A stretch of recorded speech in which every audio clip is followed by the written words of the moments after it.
Hi, welcome to another episode of Rocky Mountain Ranch Research. On this episode, I'll be taking you behind the scenes from season 3 of Beyond Skinwalker Ranch. I want to first thank those of you who reached out to me with your care and concern over the incident I had at the landing site. Okay. I'm in pain. I'm in pain. It feels like knives, 10,000 knives on top of my shoulder. I truly appreciate that you took the time to do that. It's really nice that you did that, and I am much better. Actually, after that incident, the med guy drove me back about 45 minutes to Castle Rock. I got some pads on there for the shoulders, took some medicine, had a good night's rest, and I was ready to go the next day. So, um, I also wanted to clear up a little confusion that a lot of people had. At the very end of the episode, there was a condolences for Greg's wife, Chris, and Nicole's mom, who unfortunately passed away after filming of season 1. My heart and condolences go out to Greg, Nicole, and the rest of the family. And I'm really happy I got to meet Chris. She was an amazing woman, so much fun and so kind, and was really interested to hear what was going on there. And I was happy that I was able to meet her. So my sister Chris with the K is doing fine and well. So we're really sorry for the confusion there. I think before we get into the reason I haven't really been recording is, you know, two or threefold. But I've really just recently uncovered some really interesting things that I tie back to the Rocky Mountain Ranch, and we'll get into that here in a little bit in the episode. But before we get to that, I would kind of like just to share a few things that didn't quite make the episode. Number one, I just wanted to take a moment and kind of tell you that I was really happy that my sister was able to join us for season 3. Um, 6 years isn't a lot when you're older, but when you're younger, I'm 9, 10, and 11 years old when all these things were occurring on the ranch. For my sister, though, they struck a little closer to home. She's 15, 16, 17 years old going through these things. And she, unlike me, has kind of stayed away from the hitchhiker phenomenon. She was a little concerned that if she went back and visited the ranch, she would be opening the doors for some unwelcome things. So it took a little convincing, but I'm really happy that she was able to go back and we were able to face this as adults now and look at it for what it is and try to uncover the answer and the truth as to what was going on there. So one of the first things the network did, though, is they talked with me and my sister both on whether we wanted her first time back on the ranch together with me or if she wanted to go by herself with the film crew. And the network chose to take Chris by herself. And I'm really glad they did that because I, like you, get to see the episode right when it airs. So I didn't see it until you guys saw it. And to see the amount of emotion in my sister, it was like, whoa. But more importantly, the fact that she walked right to the landing site and to other locations, her memories matched with my memories. And that was really important for me and for her to kind of validate one another. Like my sister mentioned in the episode, Chris and I really didn't talk much about all the stuff that happened there. I mean, we would bring it up from time to time, but my sister moved to Gillette, Wyoming when I was 11 years old. So this was right at the end of it. We were told not to talk about it, and we shoved it down and we listened to the adults. We thought we were going to get in trouble if we talked about it. So my sister, when I'm 11, she moves to Gillette, Wyoming, gets married, starts her family, and I'm going through middle school and high school. And then I too, right after high school, got married and started my family. So it was something that really wasn't discussed very often until, fast forward till I'm in my 40s and I start questioning all those things that happened out there. And then, of course, I find this book and I buy the book, and it's just been a rabbit hole ever since, where it's mentioned this is the first time I learned anybody knew anything about the events out there at the Rocky Mountain Ranch, the PhDs, Dr. Leo Sprinkle, and so forth. So having my sister there was really, really important to me. One of the first things that happened, we were out there and just walking around reminiscing about, oh, we remember the silo there and the corral there and the big creepy barn, which, by the way, they tore down. I do have a picture of it. I'm going to share my screen and share some of the pictures from that filming of the episode. Okay, hopefully you guys can see this, okay?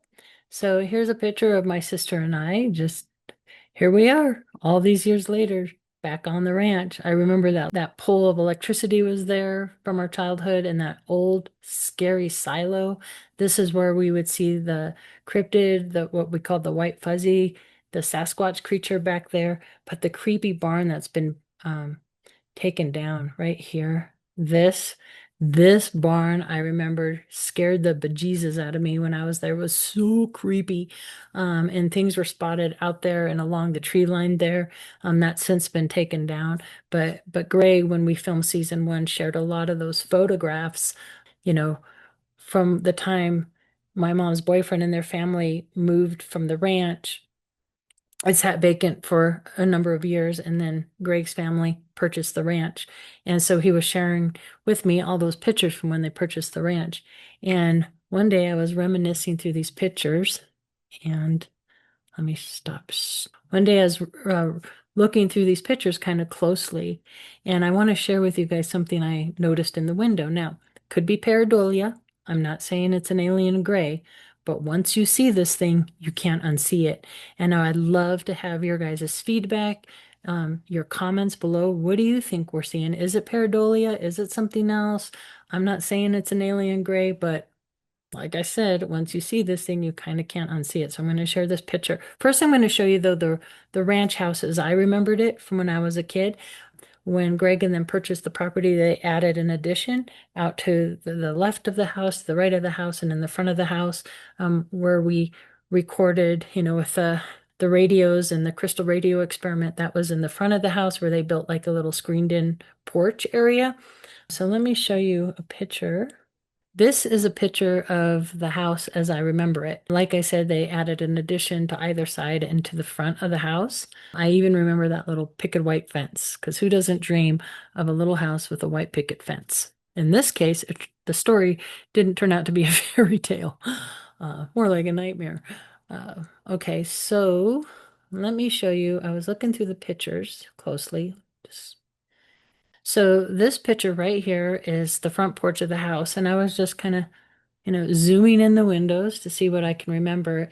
What's really creepy about this particular picture here, this window is no longer here. They have the porch there and they put a fireplace in there, and then they added the master bedroom out to the side. But let me zoom in here.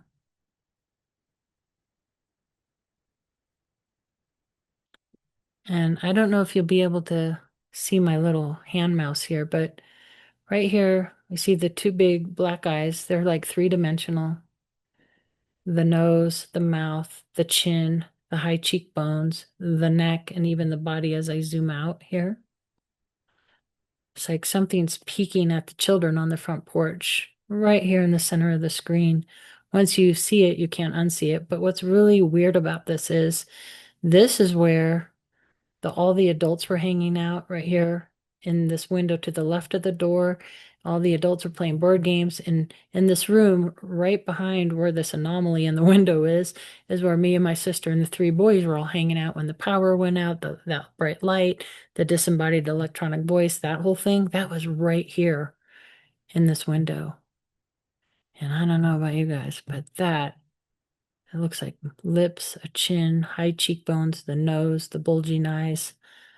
I do not know, but tell me what you guys think about that. That's pretty creepy. Anyway, so I wanted to share that with you. But my sister and I, as we're walking around the property, memories are coming up for her. One thing that she remembered while filming, while being back on the ranch, which she suppressed and buried for many years, was an encounter with a strange box.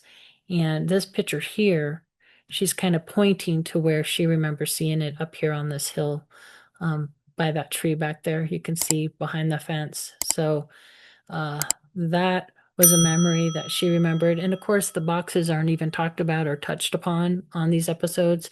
There's just no place for them yet, but they are at least documenting it. Maybe it'll show up somewhere down the line. I do not know. Also, while we're walking around behind the house, and we were going back to where we saw those in season one, where we saw the tracks come out of nowhere and disappear and then come up again. This was barbed wire down low on the fence. and kind of close to the ground, and they do not have horse or cow on the ranch property right now. And we're like, oh my gosh, this is where those weird tracks were, these bipedal tracks. So Chris and I played detective, and we got a brown paper bag and some tweezers, and we collect the evidence, and we gave it to the producers of the show, and they actually went and had it tested. And I was very hopeful that maybe we caught some evidence of some Sasquatch hair or something like that. But unfortunately, it came back as horsehair. So womp womp womp. But hey, we tried. So that was interesting. Now, getting to that night on the landing site, they had set up this table. I was going to tough it out and be big and brave and, get through the night. I was actually really excited for this experiment that perhaps we would catch a UAP and all this good stuff. And was not going to say anything, but the pain was so overwhelming and I just turned pale. I felt like I was going to pass out. I was cold and shaky and all this stuff. That is when So I didn't want to say anything, and I couldn't stand it anymore. So I finally had to say something, and Paul walked me. Paul walked me back to the barn. Now, what didn't make the episode, and I was actually floored that they didn't put it in the episode, was this. This right here is me and Hillary. Hillary is the sound person, and right before we went up there to the landing site, she had put brand new mics in everybody's microphones. And while that thing was happening to me, that pain on my shoulders and my blood pressure just going up and all that, my battery went from 100% down to 50%. Then Paul walks me back to the barn, which is 100, 150 yards, I would guesstimate. And by the time I got to the barn and the medical team was checking me out, my battery was from 50 to nothing. Everybody else's battery stayed really high, close to 100%. So why my battery drained, I do not know. I do remember them interviewing Hillary about it. I do not know why they didn't put it in the episode, but they didn't. But there's some more information for you. And what's really interesting is my sister, before she saw the episode, let me just change the picture here. We were texting back and forth, and here's what she had to say. So this is a text from my sister here. She said, "Did I ever tell you I felt that pressure and headache too, but I didn't say anything, and then you got it really bad, and you're the star, which I'm not, and mine wasn't awful, so I didn't say anything. But I totally get what you were feeling on a smaller level. That was so weird. My cell phone battery went completely dead right away the first day I was out there. Totally weird. I guess we can't control what they put in." So that is a text message back, and I had no idea she was experiencing that when I was experiencing that, or that she had her phone battery drain the first time she was out there. So that's all really, really interesting. I don't know if you guys can hear it, but there's a lot of rain and thunder and lightning going on right now. I love a thunderstorm. Another reason I haven't really been on is I've been lost in discovery and research on things that I've uncovered about the ranch. And how this came about actually was we had a guest, and I cannot remember the guest, but I'm a co-host on UAP Studies with Jason Gilmat. And we had a guest on, and they were discussing the Gateway tapes. And I'm like, oh, I should look into that. So I found them on YouTube and I started going through the Gateway tapes. And I think it was the third episode or the third practice where they had you go into a deep, relaxed state. And the voice was like reminiscent of a program I was put into during the ranch years from 1976 to 1977 in the Denver Tech Center. It was out of the Biofeedback Institute of Denver in the Denver Tech Center. My mom worked in the Denver Tech Center at the United Airlines Computer Center.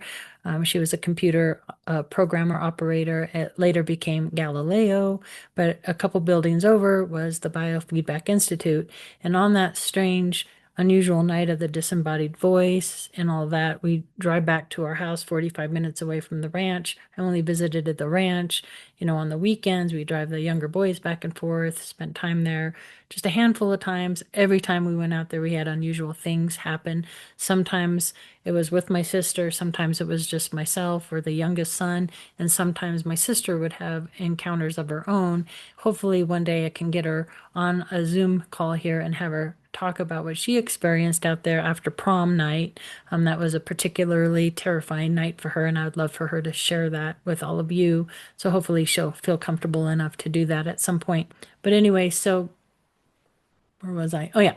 So my mom, after that strange night, we went back to the ranch house. I walked in the front door, fell to the ground, and I just had the tunnel vision, the vomiting. I was trying to speak and I couldn't. My words were all jumbled up. And the gentleman, Jack, I don't know if it was him or another gentleman, brought my mom this newspaper article informing her of the Biofeedback Institute just a couple buildings over in the Denver Tech Center. And this was Thomas H. Bedinsky, I remember, was in and out of this office. What's really strange about it, I remember the brown leather chair. I remember being, hooked up with things on my fingers to try and raise and lower my temperatures of my hand. Now, if the individual has migraine headaches, branching from the frontalis EMG training, we would go to temperature feedback from the hand. This, as you know, is the technique which was pioneered by the people at the Menninger Foundation.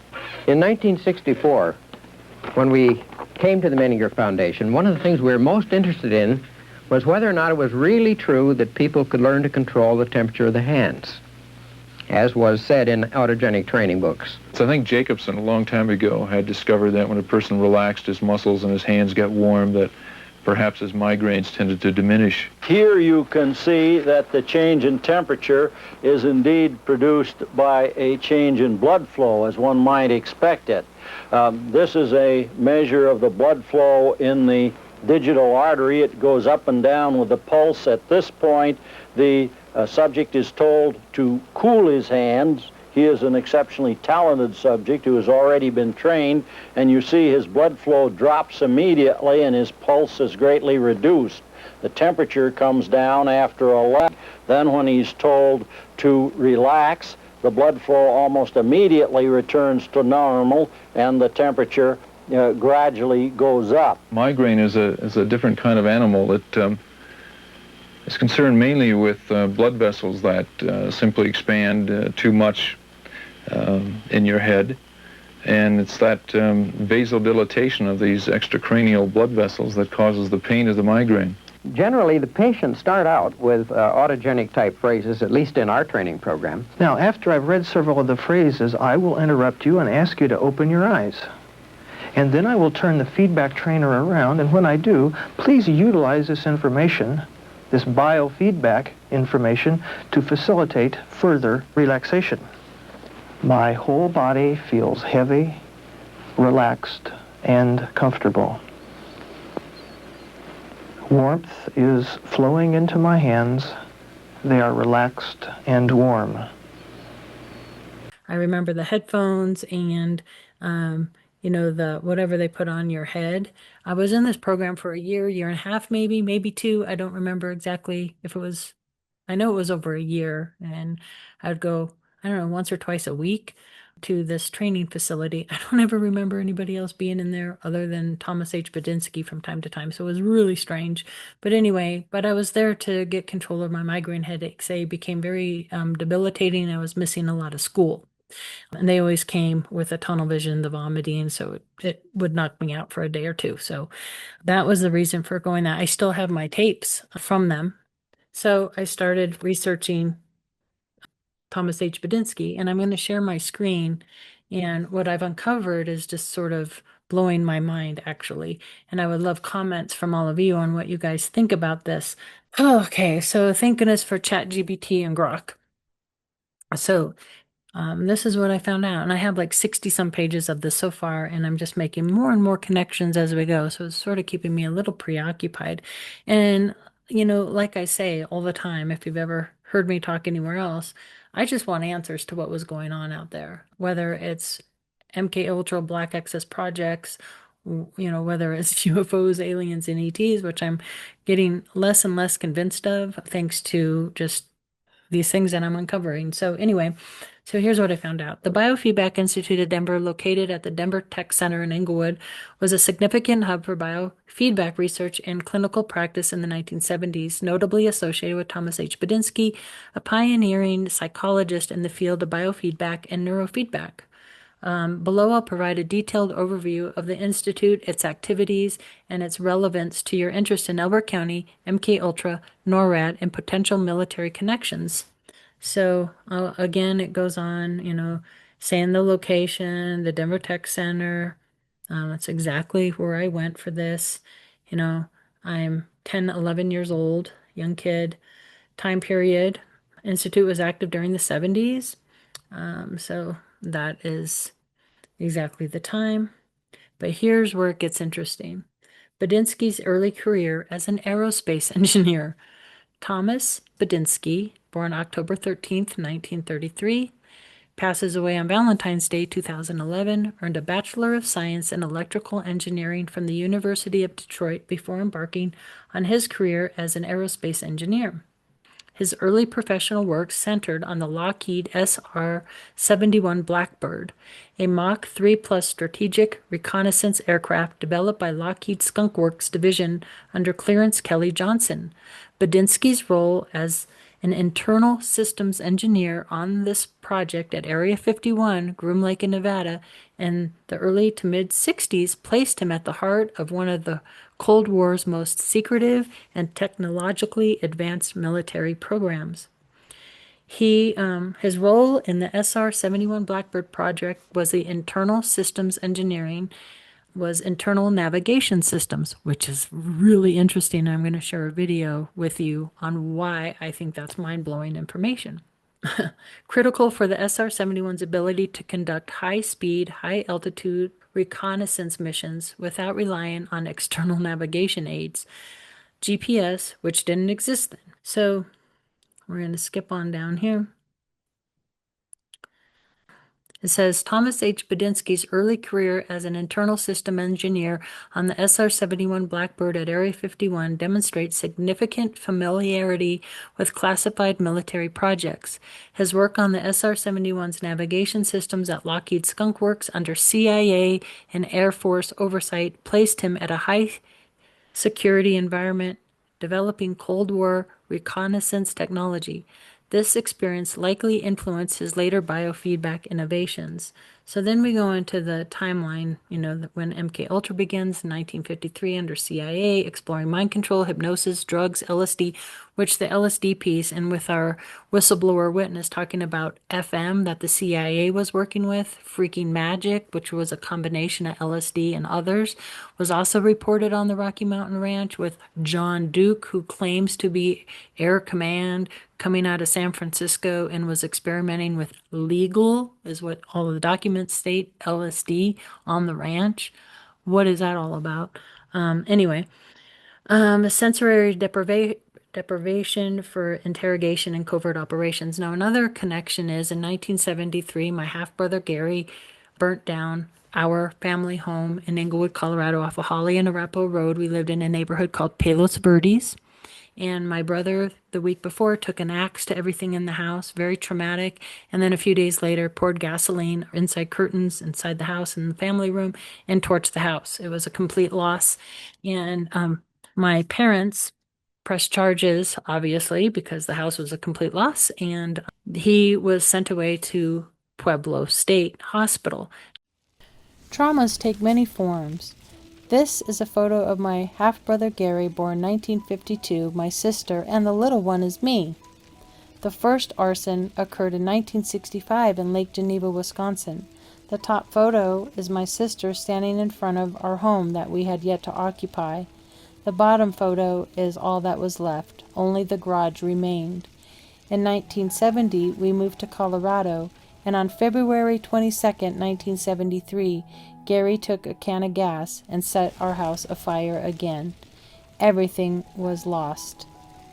After that, Gary was sent away to Pueblo State Hospital, and my mother and father divorced. Gary also took the axe to all our furnishings in Oregon and would break light bulbs often. There were many traumas, too many to list here. The firefighters had given me the letter that Gary left in the fire. It read, "Someday I'll walk among the friends who are within the hidden chambers of my thoughts. And until this day comes and such thoughts are no longer alive inside my hall of memory, I cannot and will not be happy." The firefighters also gave me a teddy bear, which I still have to this day. And I'll pop that article in right here for you guys to see that article. But my half-brother became an arsonist. There was a lot of trauma. We know that he was treated and was seen at Chicago State Hospital, and some of the stuff that I'm uncovering actually started in Chicago. So could there have been a connection even way back then? I am not sure of that. But I do believe because Gary had epilepsy, and you'll see in these videos that I'm going to share, they were working with people with epilepsy and out-of-state hospitals. Certainly the one in Pueblo, very close to NORAD, Colorado Springs Air Force Academy, and all that. So that is a whole other avenue. I need to go down to the Pueblo State Archives and see what I can dig on that. But certainly we do know, even through declassified documents now, looking at the funding that was given to some of these programs working with gifted kids and also kids with trauma. And I know I was pulled out in elementary school and middle school in groups for trauma, for dyslexia, for my ADHD and things like that, which in the 70s it was known, but at that time it was like no artificial colors, no artificial sweeteners. Don't give Katie any sugar because she'll be bouncing off the walls. So hence the Thomas H. Badinsky's biofeedback program, which they called the Twilight Learners Program. So I'm researching Badinsky and the Twilight Learners Program, and come to find out that he also worked. So in 1962, Robert Monroe founds Monroe Institute, beginning OBE research and binaural beat experiments, later known as HemiSync. 64, Robert Monroe publishes The Journeys Out of Body.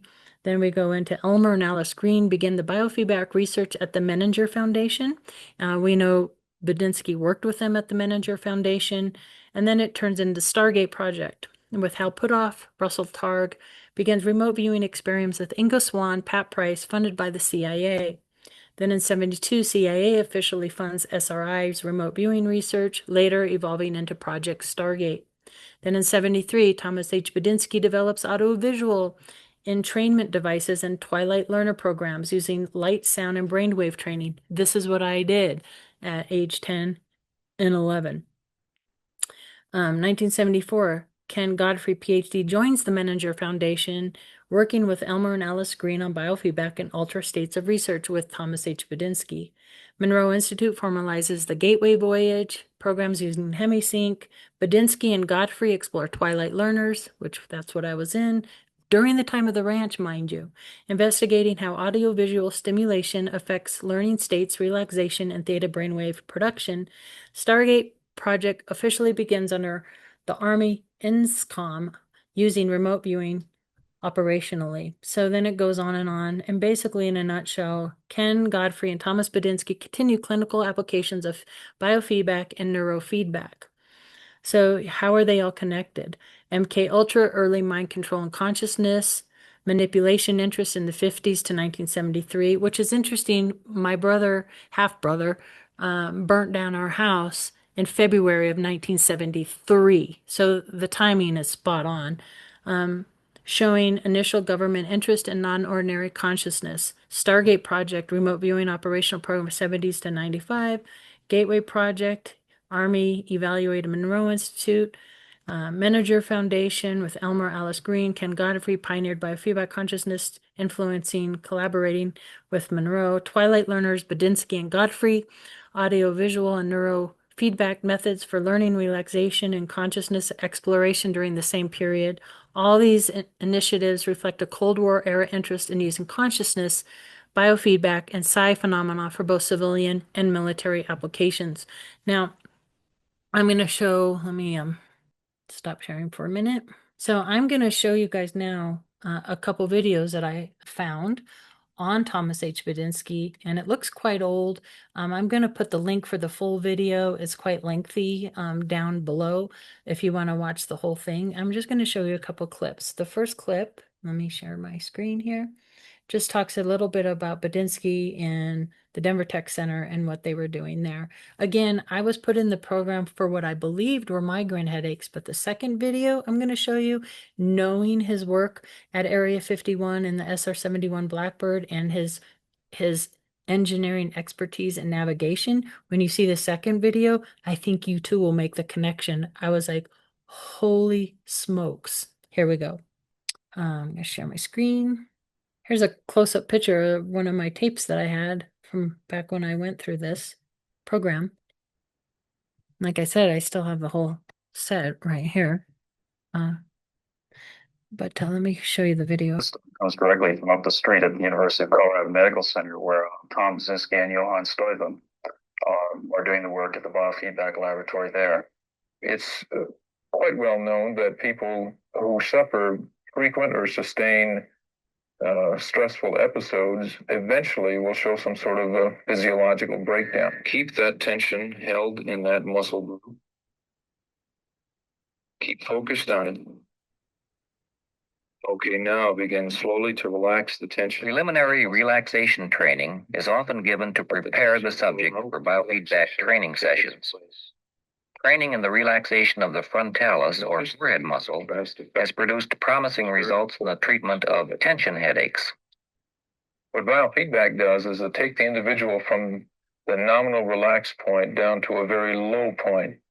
And of course, it does this by making the individual exquisitely aware of the functioning of his muscle systems. So every so often, shift your attention to that tone and make sure that you're keeping it at a low level. And that will ensure that your forearm is relaxed as you begin this new training on your forehead muscle. Here we have the output of the forehead EMG integrator, and those are the clicks that you're hearing. Here is the output of the forearm EMG integrator rather, and the tone is recording the feedback from this particular channel. So the tone will track the forearm, the clicks are tracking the forehead right now.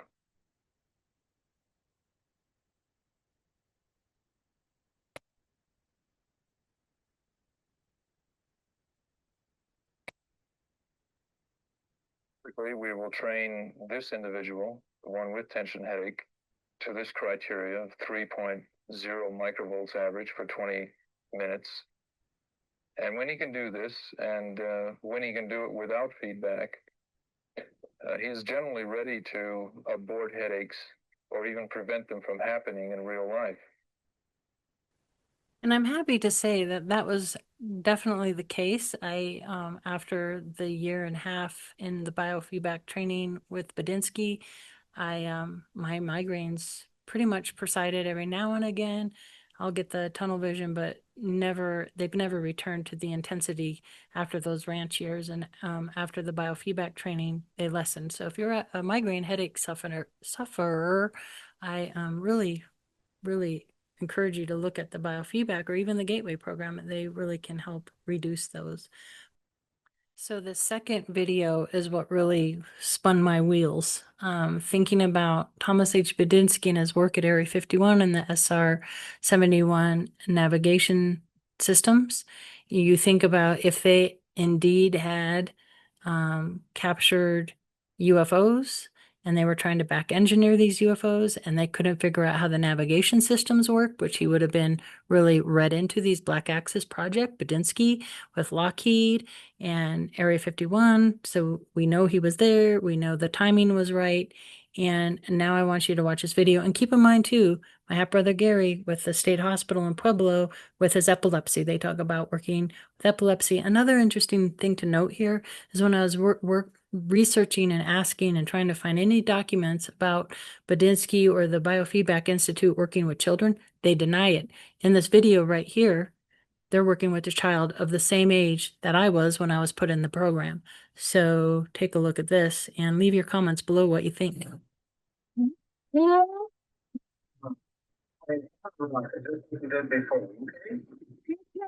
You make the rocket go up? Yeah. Let's get you hooked up and we'll do this. We have been personally criticized because we don't do control studies. We haven't brought in enough patients who are epileptics and tried other things like theta and alpha on them. We invest 2 years in a patient. I mean, if we sign a patient into our study, they're going to come in 3 times a week for 2 years. Our feeling was, in order to cope with this, that the first thing we wanted to do is find out if the model we were working with had any validity at all. Okay, Captain, this is the tower. You ready for takeoff? All right, we got to get the rocket off the ground. Here we go. The point is that we are giving him, through the feedback, an opportunity to focus on a brain state, which he seems to enjoy. And by doing that, we seem to be countering the seizure process.